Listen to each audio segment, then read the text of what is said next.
श्रीराम समर्थ. सद्गुरू श्री ब्रह्मचैतन्य गोंदवलेकर महाराज यांचे प्रवचन 8 मार्च. प्रपंचाच्या अपूर्ण गोष्टीत केव्हाही समाधान मिळणार नाही. सर्व अनुभवात आत्मप्रचिती ही खरी. दुसऱ्याने पुष्कळ अनुभव सांगितले, परंतु स्वतःला येईल तो अनुभव हाच खरा महत्त्वाचा. आत्मप्रचितीने जागरूकता येईल, भाव वाढेल, साधनाला जोर येईल आणि भगवतप्राप्ती लवकर होईल. संतांनी पुष्कळ गोष्टी आजवर आपल्याला सांगितल्या, परंतु त्यांना देव जसा हवासा वाटला तसा आपल्याला वाटतो का? प्रपंच करीत असताना भगवंताची आपल्याला आवश्यकता वाटते का? आपण असा विचार करावा की आपण लहानाचे मोठे झालो, विद्या संपादन केली, नोकरी मिळाली, लग्न झाले, मुलेबाळे झाली, घरदार केले, परंतु आपल्याला अजून काहीतरी हवेसे वाटतेच आहे. हे आपले हवेपण केव्हा संपणार? आपण नोकरी करतो, कोणी वकिली, डॉक्टरकी नोकरी करणारा.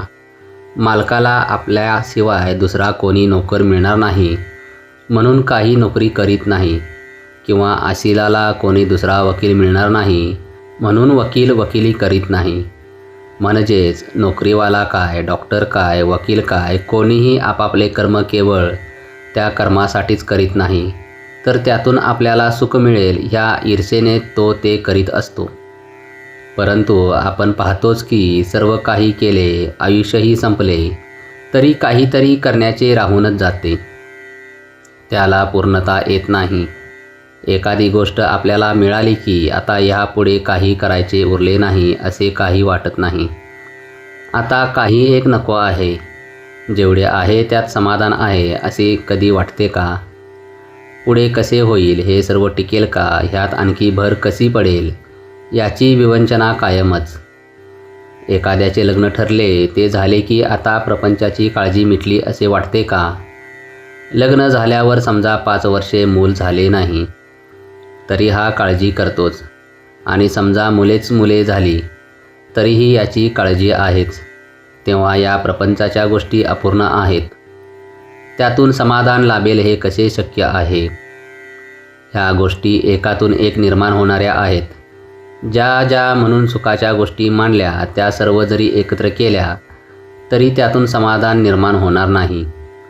ज्या गोष्टी अपूर्णच आहेत त्यातून पूर्ण स्वरूप असलेले समाधान कसे लाभेल? समजा एका वेड्याच्या इस्पितळात 200 वेडे आहेत.